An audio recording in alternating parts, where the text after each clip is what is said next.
Hello students, hope you enjoyed basic concept, cost sheet as well as material costing. Now we are entering into theory, employee costing, also called labor costing. You know, based on behavior, cost can be classified into three types: material, labor, and other expenditure. Now we are in labor cost, one of the element with respect to production, labor. What do you mean by labor cost? Also called employee cost. What do you mean by labor cost?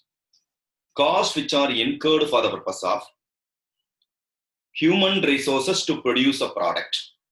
Costs which are incurred for the purpose of human resources to produce a product are called labor cost. It can be classified into two types: direct labor cost, another one is indirect labor cost, direct employee cost and indirect employee cost. The direct or indirect is purely based on what? Relationship based classification. What do you mean by direct cost? Direct labor cost. Costs which are directly attributable to produce a products are called direct cost. Costs which are indirectly helps you to produce a products are called indirect cost. So direct labor cost, it's directly attributable to produce a cost. Indirect employee cost, it's not directly attributable, it's indirectly helps you to produce a cost. Direct employee cost, it varies directly with the volume of output. It form part of prime cost. Example, wages paid to the factory workers. Whereas indirect labor cost, it may or may not directly with the volume of output. That is, one-to-one relationship may not be there. How much the incurred cost, how much the production. It not form part of prime cost, it should be form part of overhead, indirect cost. All the indirect costs form part of overhead. Example for indirect employee cost, salary paid to administrator salary. Okay, admin people salary will form part of indirect labor cost. How to have the control over labor cost? Our object is to minimize the labor cost. How to minimize the labor cost? Because each and every topic we are discussing or we want to achieve any one of the objectives of costing. So the basic concept. What are all the objectives of costing? I told you the 3-mark question, frequently asked question. 6 points should be there. Each point carries half of mark. What are all the objectives of costing? Ascertainment of cost, determination of selling price, ascertainment of profit, cost control, cost reduction, and decision-making purpose. These are all what? 6 objectives of costing. Each and every topic we want to achieve any one of the objectives of costing. In cost sheet, what are the object? We want to ascertain the cost of the product. You know, 2 different types of cost sheet: simple cost sheet and a comprehensive cost sheet. With the considering opening and closing stock is called a comprehensive cost sheet. Ultimately, we want to ascertain the cost of the product. So object behind the cost sheet is ascertainment of cost. Material costing we come across. What are the object behind material cost? We want to minimize the cost. Therefore, cost reduction and the cost control, controlling the cost. Same manner, employee costing also. What are the object behind employee cost? We want to minimize the cost. It may be cost reduction or cost control. So each and every topic we want to achieve any one of the objectives of costing. Here, how to control the labor cost? Labor cost controlling technique. What are all the ways are there?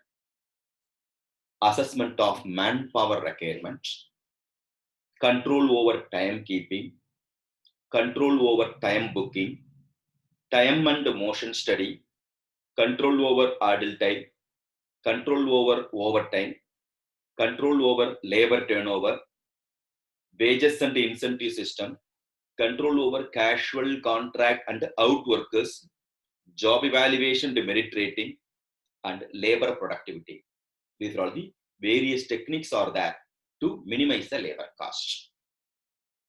Now, with respect to labor costing, the past exam question is timekeeping versus time booking. That is an important question. Till now, whatever we discussed for the purpose of basic understanding with respect to labor cost. Now, what is the difference between timekeeping and time booking? Timekeeping represent what? Timekeeping represent total time spent by the worker inside the factory is called timekeeping. What is called timekeeping? Total time spent by the worker inside the factory. How many hours workers are there inside the factory is called timekeeping. Suppose 9 o'clock the factory is opening.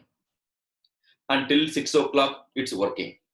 So 9 o'clock to 6 o'clock, workers are there inside the factory. Therefore, it's called timekeeping. Further, you have to maintain some record, no? What time workers are coming? We have to maintain some record, no? So for that, they have to enter. Therefore, we are going to have some register which worker in what time is entering into the office or factory. That record are called timekeeping record. So total time spent by the worker inside the factory is called timekeeping. For that, we have to maintain the record. That records are called what? Timekeeping record. Okay. The timekeeping record, we can be the person to have two different types. It may be manual record, another one is machine-based mechanical record.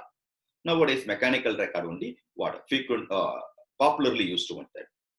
Manual record, nothing but attendance register is a manual record. Machine-based record, mechanical record, punch card, scratch card, okay, biometric devices, that are all called what? One of the attendance register that comes under mechanical record. Timekeeping, okay. Why we need a timekeeping? Then only it's one of the attendance register. It may be based on statutory obligation also. We have to maintain the record. And payroll purpose it may going to use. For all the workers, when they come or any absenteeism is there or not. So that for the purpose of computation or verification, that may be useful. Next, time booking. What do you mean by time booking? Worker by worker, day by day, department by department, how many hours you work productively. The productive time computation is called time booking. Day by day, worker by worker, department by department, how many hours you work. I told 9 o'clock factory is working, starting, and 6 o'clock is the closing time. So 9 to 6 it's working. So 9 to 10, 11, 12, 1, 2, 3, 4, 5, 6. So workers are inside the factory 9 hours. But all the 9 hours, workers are there inside the factory, all the 9 hours is called the productive time. No. Out of 9 hours, all the hours may not be the productive time. 3 hours he may work in department A. 2 hours he may work in department B. 1 hour may be the lunch break. 15 minutes may be the tea break. Therefore, worker by worker, day by day, department by department, how he worked productively, the productive time computation is called booking time. That is called time booking. So, understood what is called timekeeping and time booking. So, by way of timekeeping, we can be the person to identify total time of the worker. By way of time booking, we can identify productive time of the worker. Or, if you study the colleges and all, college is the best example, so that you can easily understand. As a professor, if I'm going inside, as a teacher or professor, attendance register will be there for every faculty teacher. That is called a timekeeping record. Whether I am going to college or not, for that they want to verify. Then, inside the campus, that is what inside the department, one board will be there, faculty name will be there, period 1, period 2, period 3, which period is allotted to me, which class, that details will be there. They may going to put the initial also, right? So, period 1, BCom, A end of session. Period 2, I am going to MCom. Period 3, leisure period, no class for me. Next period, they may going to have some record. No? That is called the what? Booking time. Even though I'm inside the college, few hours, few periods I'm working, few periods I'm not working. So that is called the booking time. So the attendance register is called one timekeeping. And which time allotted for which area, which department, that is called one time booking. Now you got the clarity with respect to timekeeping and time booking. Okay, it's a very famous question. Timekeeping meaning tabular format you have to make a note. Timekeeping versus time booking. Timekeeping represents total time spent by the worker inside the factory is called timekeeping. Whereas time booking, worker by worker, day by day, department by department, how many hours workers are productively worked. how many hours workers are productively worked are known as time booking. What are the basic object of timekeeping? The basic object of timekeeping is arrival and departure time we have to capture. Capturing of arrival and or recording of arrival and departure time of the worker. Whereas what is the basic object of time booking? Time spent by the worker in various jobs that we have to identify. Time spent by the worker in various jobs that we have to identify. Next, other object. What could be the other object of timekeeping? So basic object of timekeeping, arrival and departure. Other object for the purpose of statutory obligation and for payroll preparation. Whereas time booking, what is the other object? For the purpose of ascertainment of the cost of the job. Particular job's cost we have to identify.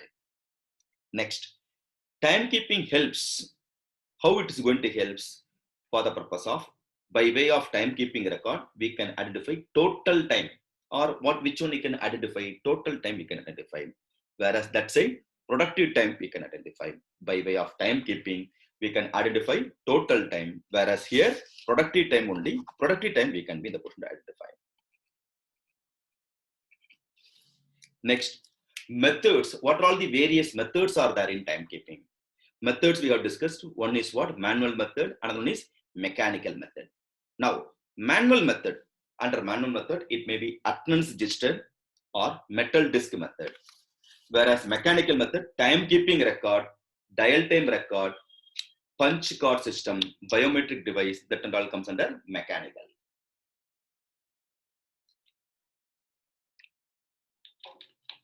I'll repeat once again. Manual method, attendance register under metal disk method. Under mechanical, time recording clock, dial time record, punch card system, and biometric device. Whereas in time booking, job ticket, methods of time booking, job ticket, combined time and job ticket, daily timesheet, piecework card, clock card. I'll repeat, job ticket, combined time and job ticket, daily timesheet, piecework card, and clock card. These are all methods of time booking. Next, usefulness. It is useful for the other usefulness or functions, okay, with respect to timekeeping. How it is useful? With respect to timekeeping, for the purpose of payroll preparation, for the purpose of calculation of overtime, ascertaining and controlling the labor cost, for ascertainment of idle time, disciplinary purpose, and overhead distribution. These are all the other usefulness of timekeeping. I'll repeat, payroll preparation, overtime calculation, controlling the labor cost, ascertaining and controlling the labor cost, idle time we have to control, then disciplinary purpose and overhead distribution. For the purpose, timekeeping goes. Whereas time booking, to ensure that time has been paid, that is payment, payroll. So working time has been paid for the purpose of what? What time they worked, that time we have to pay properly. To ascertain the cost of the each job, so that we can be the person to book that job cost properly, to provide the basis of apportionment of overhead, and have control over idle time. That is also having control over idle time. This is the difference between timekeeping and time booking. Next important question, very frequently asked question, called idle time. IDLE, idle time. What do you mean by idle time? Idle time is called unproductive time is the idle time. What is called idle time? Unproductive time. Time during which workers are not engaged in the production activity.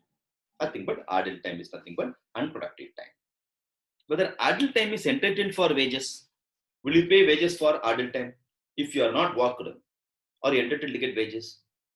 Yes, sir. If I'm employee, I need wages. If I'm an employer, I don't want to pay. So idle time is entitled for wages or not? Yes, it is also entitled for wages. So the definition of the idle time is time during which workers are not engaged in the production activity. Time during which workers are not engaged in the production activity, but paid wages even for such unproductive time.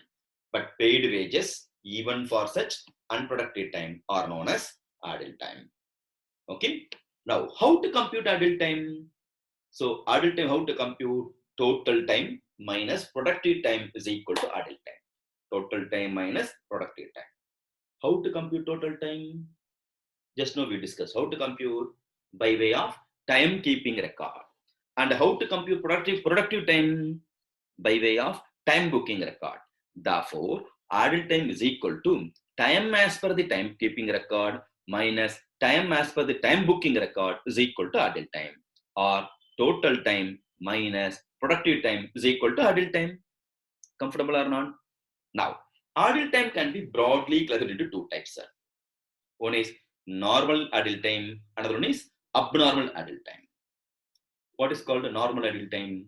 Expected idle time, reasonable idle time, unavoidable in nature, inherent in nature are known as normal idle time. What is called abnormal idle time? Over and above the normal idle time is known as abnormal idle time. Over and above the normal idle time is called abnormal idle time. Now, normal idle time. Example for normal idle time, it's unavoidable and inherent in nature.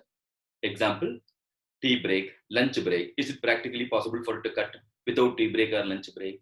They are not machine workers. Therefore, it's an inherent in nature, form part of one production activity. Therefore, it comes under normal idle time. It's an unavoidable in nature. Over and above the normal idle times are called abnormal idle time.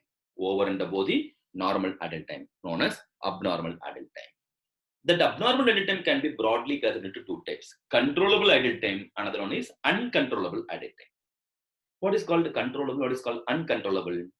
Controllable idle time represent what? Which can be controlled.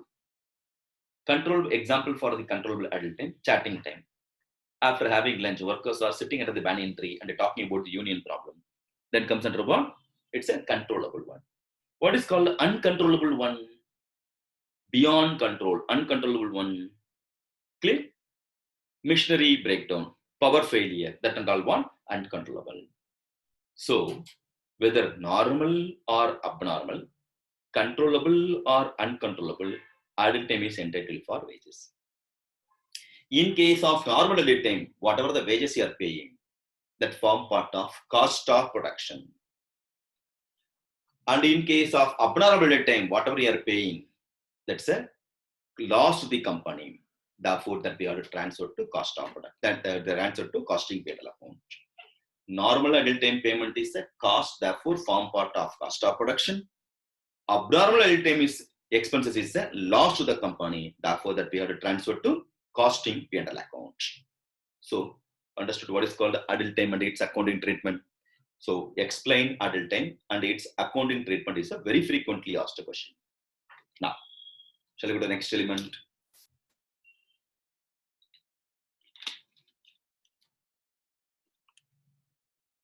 The next important one is overtime. What do you mean by overtime? As a CA student, you know very well, always your time is overtime only, whether in horticulture period or doing preparation time, you have to do overtime. Then only you can complete your task, right? Overtime represents what? Over and above the normal working hours, the workers are doing the work. That is called overtime. Work done by the worker beyond normal working hours is called overtime. So, if it is beyond normal working hours, we should be in the position to know how to identify. As per the Factories Act 1948, if the workers are work more than 9 hours per day or more than 48 hours a week, more than 9 hours a day or more or condition or more than 48 hours a week, then it is called overtime. Then, in general, in India, in case of overtime, workers are entitled to get double the normal rate of wages. Workers are entitled to get double the normal rate of wages. That excess payment is called overtime premium. What is that called? Overtime premium. The excess payment is called what? Overtime premium. When circumstance in which overtime may going to happen. Okay? Overtime, why it is happening? It may be because of shortage of employees, workers. Then inefficiency of the employees. Urgency from the customer side to achieve the production target. It may be because of the seasonal business due to abnormal reason. These are all the reason or circumstance which may leads to overtime. So understood what is called overtime? If the workers or work done by the employee beyond the normal working hours are called overtime. In general, in India, in case of overtime, workers are entitled to get double the normal rate of wages. As per the Factories Act 1948, if the workers are worked more than 9 hours a day or 48 hours a week, then it is called overtime. Now, overtime premium, that is the most important question. Very frequent asked question is called overtime premium. Click put a star mark as much as you want, overtime premium. Overtime payment is the amount of wages paid for the worker beyond normal working hours. The rate of work overtime work is higher than the normal normal time rate. Usually, it is a double the normal rate. The extra amount so paid over and above the normal rate is called overtime premium. So, what excess amount you are paying? Normal wages are wages. Over and above normal, how much you are paying? That is called one overtime premium. Accounting treatment of overtime premium. Circumstance and its accounting treatment. Very, very important question. May 2000, November 2004, May 2008. It's a frequently asked question. Circumstance. In case of overtime premium paid because of shortage of employees, shortage of workers, then it form part of cost of production. Accounting treatment, cost accounting treatment. It should form part of cost of production. Due to customers' desire, transfer to particular job. Okay, that particular customer has to pay that for particular job due to customer's desire, urgency from the customer. Then fault of the particular department. Then the defaulting department has to bear. Which department committed the mistake? That department has to bear. Okay. Due to abnormal condition, then we have to transfer to costing P&L account. Due to abnormal condition, that we have to transfer to costing P&L account. These are all the circumstance and its accounting treatment of overtime premium. Clear? Next, steps to control overtime premium. So, circumstance and accounting treatment of overtime premium, most important question. 4 circumstances they are specifying. Okay. First one is what? Shortage of employee, customer's desire or urgency from the customer, fault of the particular department, and abnormal reason. Shortage of employee means cost of production. Urgency from the customer means particular job the customer has to bear. Fault of the particular department in charge, that particular department has to bear. And abnormal reason, then we have to transfer to costing. Comfortable? Most important question. Now, steps to control overtime. How to reduce the overtime? That is also first exam question, May 2006 exam question. First, output during the normal working hours you have to verify. Productivity we have to verify. Why? Normally per hour I am producing 2 units. Overtime I am going to put 5 units. Then it is not correct. Then I am started working only during the overtime because of what? Excess. Clear? So output during the normal working hours you have to verify. Statement of overtime worked we have to produce. Then sanction by the proper authority. Competent authority has to sanction. Just like that, everybody should not go for what? Overtime. Sanction we need. Then periodic report we have to send and we have to review. And upper limit per worker also you have to fix. All the days they should not the portion to workers' health also equally important. Moral obligation is there. Therefore, you have to verify what? Upper limit also you have to fix. These are all what? Steps for controlling overtime. Now,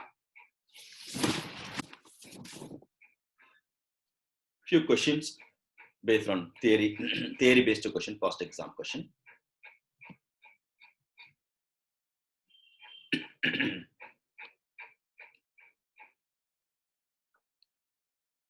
Now, find out accounting treatment of overtime premium, circumstance and its accounting treatment. First one, due to labor shortage, charge to costing P&L account. Due to labor shortage, what? Charge to what? That's the question. Shortage of labor means form part of cost of production. Due to customer desire, yeah, just now we discussed that you have to charge to particular customer. Due to fault of the particular department, department in charge. Due to abnormal condition, costing printer account. Second question. Worker A. Yes.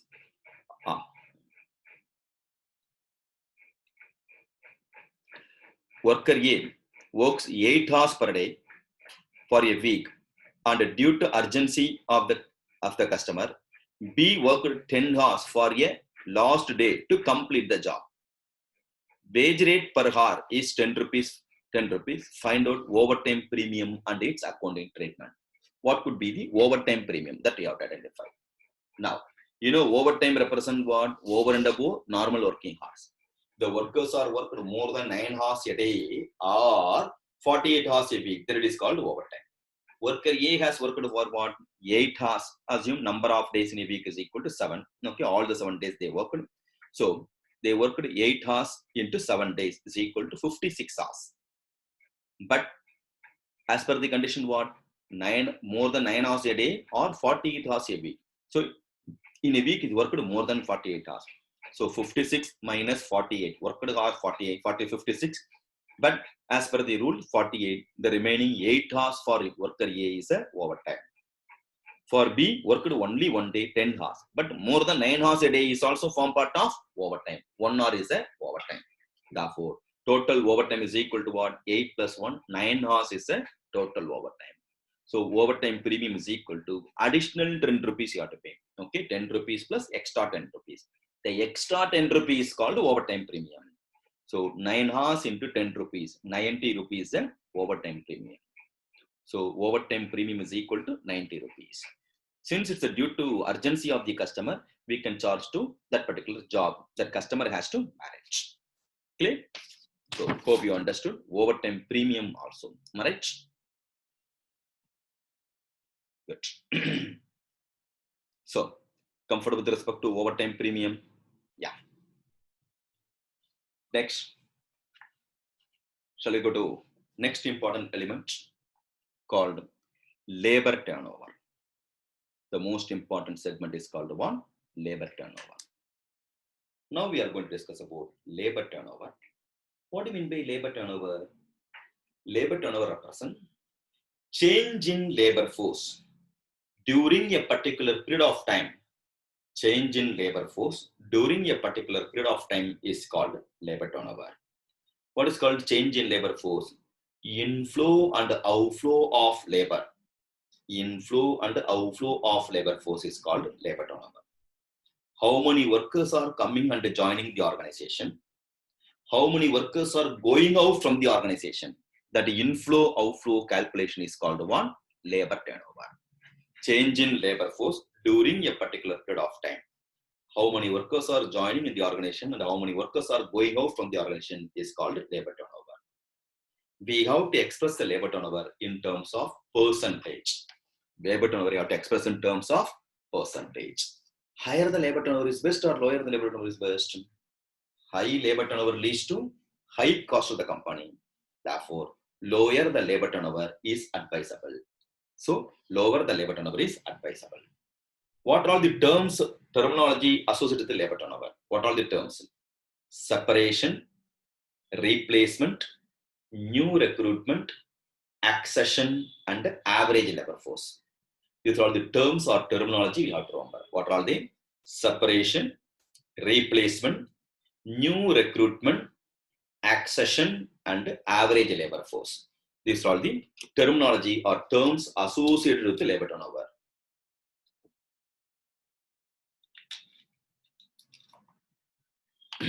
Now, what do you mean by separation? Person has been separated from my office means what? Left from the office, discharged from the office. That is called separation. Replacement represents what? Substitution. Old employee is going out, new employee is joining the organization. Therefore, substitution is called replacement. New recruitment represents additional workers are joining in the organization. New workers join the organization is called what? New recruitment. Clear? Separation, replacement, and new recruitment.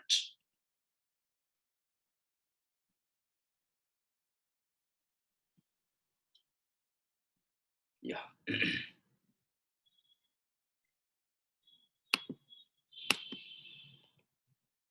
Wait, it's not opening.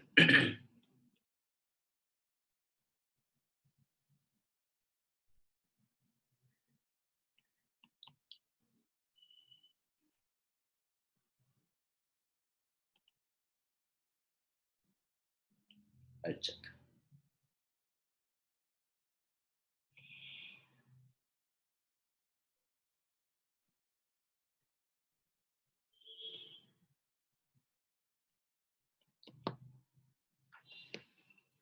Just a minute. Okay, we'll stop. Now, separation, replacement, and new recruitment. Okay. Now, separation represent what? Left and discharge. Persons are going out from the organization. Replacement represent substitution is called replacement. And new recruitment represent new workers, additional worker joining the organization is called what? New recruitment. Number of new workers joining the organization is known as new recruitment. What happened to old employees? Separation means old employees goes out from the organization and new employees won't come. Only old employee alone going out from the organization. In case of replacement, old employees goes out and new employees comes into the organization. Old employees are going out from the organization and new employees coming into the organization is called replacement. New recruitment means only new employees alone is coming into the organization. Clear? Then accession represent what? Accession represent the number of new workers joining the organization where by way of replacing or otherwise. So accession represent number of new workers joining, either by way of replacement or any other mode, or by way of new recruitment. If they are going to join me, new workers are called one accession. How to compute accession? The formula for accession: number of workers at the beginning plus number of separation less number of workers at the beginning. I'll repeat once again. Accession formula: number of workers at the end of the period, number of workers at the end of the period, and number of separation less number of workers at the beginning. The total is called what? Accession. Then average labor force represent what? Number of workers at the beginning plus number of workers at the end divided by 2 is equal to average labor. Average labor force, simple average. What is called average? Opening plus closing divided by 2 is equal to average. Same manner, number of workers at the beginning plus number of workers at the end divided by 2 is equal to average labor force. Clear? How to compute labor turnover? That is called the methods of computation of labor turnover. Okay? Methods, there are two different methods are there. One is without expansion, another one is with expansion. What is called without expansion and what is called with expansion? I am going to expand my business activity. That is called with expansion. Else is called without expansion. So methods of computation of labor turnover broadly classified into two types: without expansion, another one is with expansion. In case of without expansion, there are three ways are that to compute labor turnover. Three methods: separation method, replacement method, and mixed method. S or M. Separation, replacement, and mixed method when without expansion. In case of with expansion, separation method, accession method, and flux method. Separation, accession, and flux method. Clear? Separation method formula S by L. Replacement method formula R by L. Mixed method formula S plus R by L. With the expansion, separation method S by L.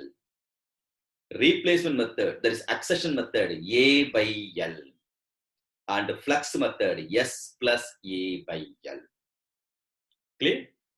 S represent number of separation, L represent average labor force, A represent number of accession, R represent number of replacement, N represent number of new recruitment.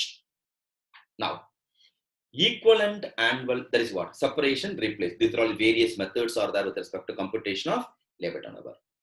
Remember one thing, labor turnover computation part is important. You know, labor turnover you have to express in terms of percentage, therefore you have to convert into percentage. Clear? Or multiple with 100, you will get what? Percentage.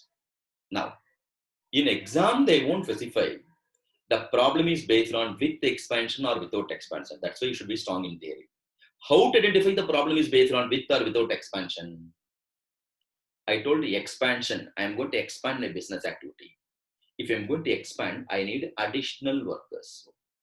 Then if I need additional workers, whenever new recruitments are there in this question, we have to solve the problem by way of with expansion.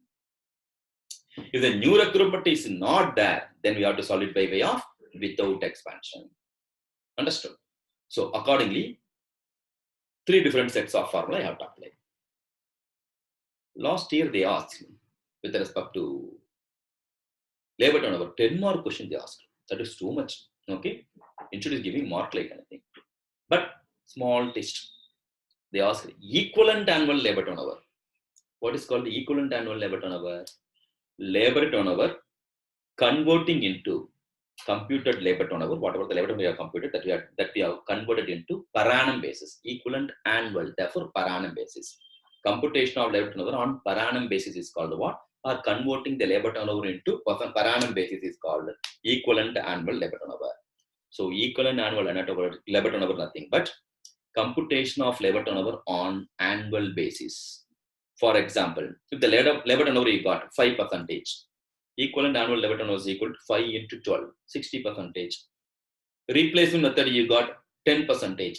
Equivalent annual labor turnover method 10 into 12 is equal to 120%. Don't take, oh, how come more than 100? Clear? So just you have to multiply with per month means you have to convert it to per annum. Or days is there means you have to convert it to 365. Clear? So that is called equivalent annual labor turnover. Because of this one particular line item, equivalent annual labor turnover, 10 more questions they ask. Many students committed a mistake. Should be very careful. Okay? And the equivalent annual labor turnover, remember, more than 100% also will be there, 120% also will be there. 10% means 10 into 12, 120 will come. Clear? Don't get what fear, because you won't get the comfortness if you are not trying well in advance properly. So revise our LMR book. All the past exam questions are given, unique questions are given. Try to solve so that you will get highest mark. Minimum itself you can get 90 marks. Students who are strong in theory part, they'll score what? Minimum 90 marks. Understood? Now, causes of labor turnover. What could be the reason for the labor turnover? You know very well. Suppose you are resigning from your articleship firm. What could be the reason? Person going to resign from the office. What could be the reason? That is called causes. The causes are broadly classified into 3 types. One is personal causes, unavoidable causes, and avoidable causes. What are they? Personal causes, unavoidable causes, and avoidable causes. 3 different causes. Personal causes, causes of labor turnover, also very frequently asked question. Labor turnover itself, what? May 2003, November 2004, 2007, 2014, 2010, 2011. Clear? So many years they asked the question. Most important one. Causes of labor turnover. Personal, broadly classified into 3 types. Personal causes, unavoidable causes, and avoidable causes. Personal causes are those which induce or compel the worker to leave their job. Such causes may include following. Due to some reason, inducing me toward going out from the job. It may be because of better jobment, better placement will be there, betterment for the purpose of my betterment. Then ill health, domestic problem, family responsibility. Okay, these are all what? Reason for personal causes. Okay, so the personal reason, it's purely because of, in case of personal causes of labor turnover, purely because at the willingness of the worker, I myself want to go, then only it's called what? Personal causes. Always remember, personal, avoidable or unavoidable, everything in the company's point of view. Why the person has been resigned from the office? Okay, on that band we have to remember. Then unavoidable reason. Unavoidable causes are those under which it become obligatory on the part of the management. Necessary obligation, there is no other go. Suppose worker has did malpractice. Due to unavoidable reason, we force them to get out from the office, ask them to get out from the office. That's an unavoidable reason. Reason and example for the same. Seasonal nature. shortage of raw material, power supply is not proper, okay, and market condition is not proper due to corona, changes in plant locality, disability, then what? Disciplinary purpose, marriage, that is also what? Unavoidable, especially for the lady candidate, female candidate. After marriage, they have to settle in some other place. Then, due to unavoidable reason, they left from the job. Clear? These are all what? Unavoidable causes. Avoidable causes represent what? Avoidable causes are those which require the attention of the management on continuous basis so as to keep the labor turnover ratio as low as possible. If it is avoidable, management has to try his level best to what? Minimize the labor turnover. For that, what could be the reason why it is happening to our organization? That we have to rectify. Clear? Dissatisfaction of the job. That's the reason workers are going. Then we have to rectify our office. Okay? Dissatisfaction of the job. Remuneration are not remunerative. Remuneration is not proper. Clear? Or perquisites not proper. Hours of work, stress, clear, overload of work. Working condition is not proper. Clear? Team leader is not proper. Torture from the top level management. Smooth liaison is not there. Clear? So, low wages, allowance, these are all the what? So, these are all the various examples with respect to avoidable causes so that we have to rectify the same. Then, some practical questions based on what? Labor turnover. Again, I will try. If it comes, we can see. Otherwise, I'll proceed. Okay. Okay, I'll proceed. Situation they'll give. We have to identify the causes of labor turnover.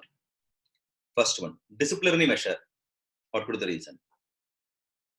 Yes, unavoidable causes. We have to find out causes of labor turnover. Okay. Dissatisfaction of job, avoidable causes. Marriage, unavoidable. Lack of training facility, avoidable. Changing the job for betterment, avoidable causes. Seasonal nature, unavoidable. Permanent premature retirement due to ill health comes to personal causes. Long working hours, avoidable causes. Management has to rectify. Shortage of raw material. Shortage of raw material, avoidable causes because management has to take care of the necessary action. They need something they have to want. Domestic problem, personal causes. Family responsibility, personal. String relationship with the management. Management relationship is not proper, avoidable. Low wages and allowance, avoidable. Clear? So each one carries one mark. Effects of labor turnover. What could be the effect? With respect to effort of labor turnover. High labor turnover increase the cost of production in the following ways. How come? Even flow of production is disturbed.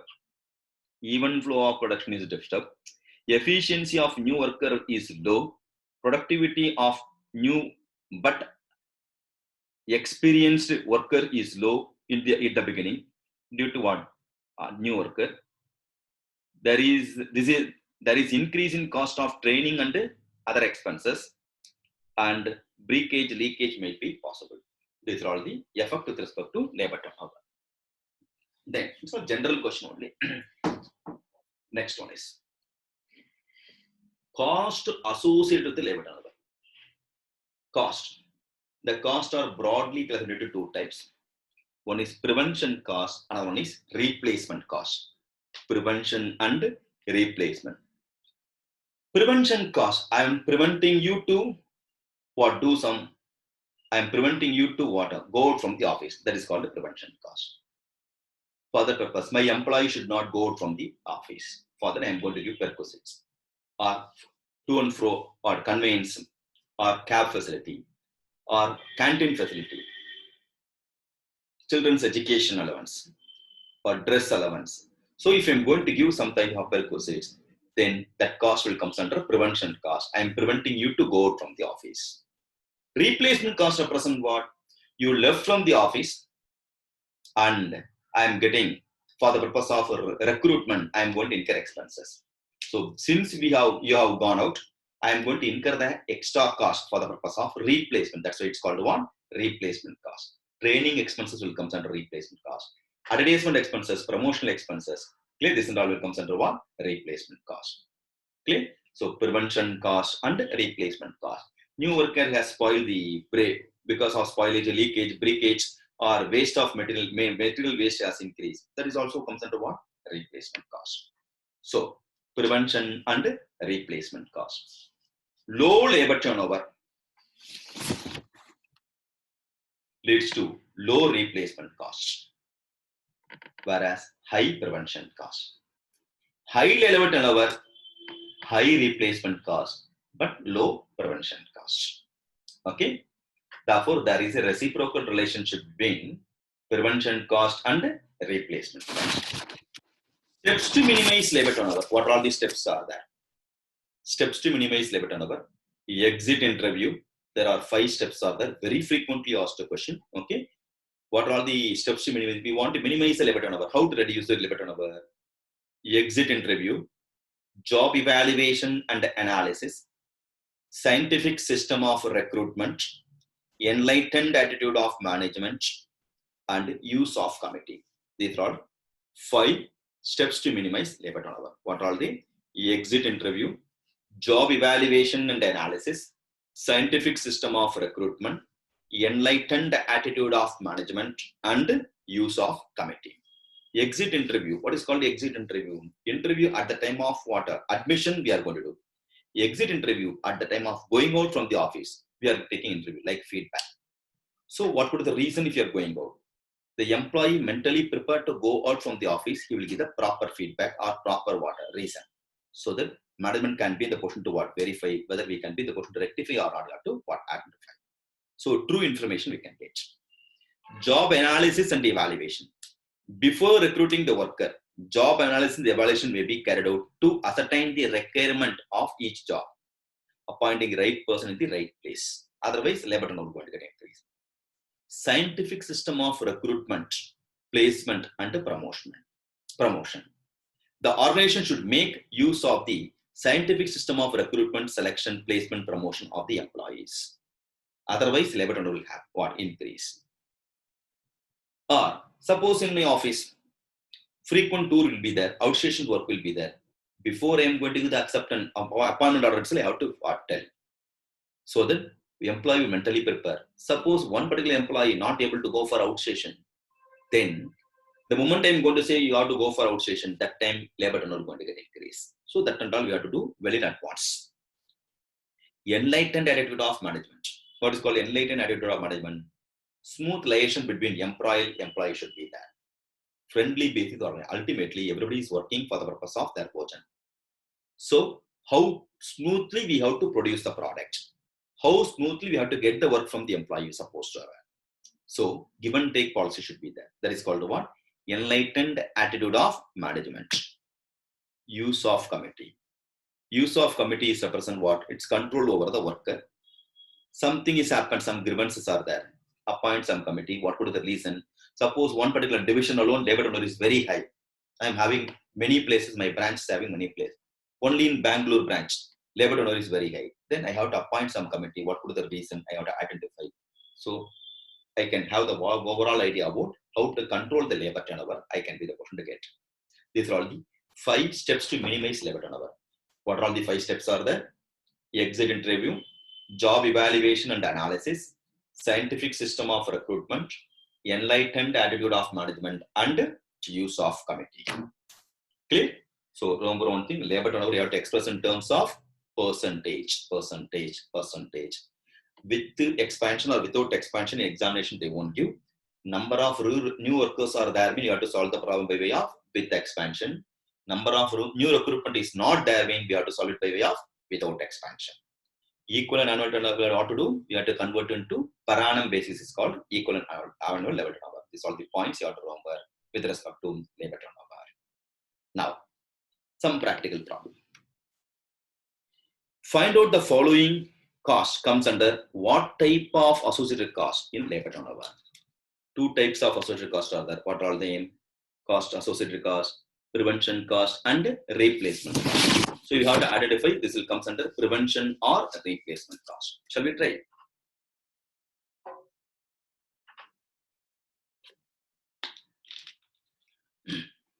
Cost of medical services comes under prevention cost. Then hit one of the perquisite 20. Cost of employment, replacement cost. Training expenses, replacement cost. Welfare scheme, first you have to try, thereafter you have to verify my answer. Okay. Welfare scheme, yes, prevention cost.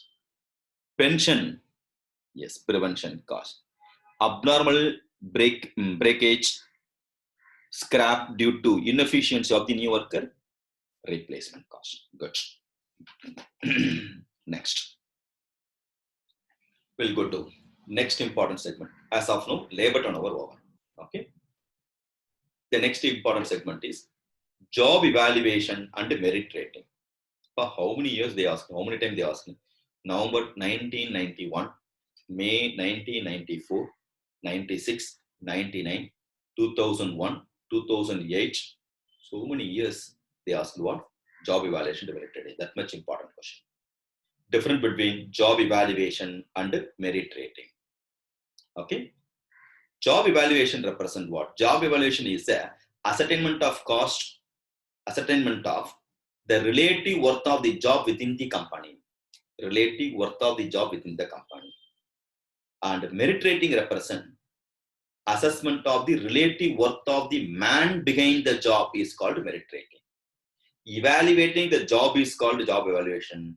Okay, merit rating represents the man is working properly or not. That is called what? Merit rating.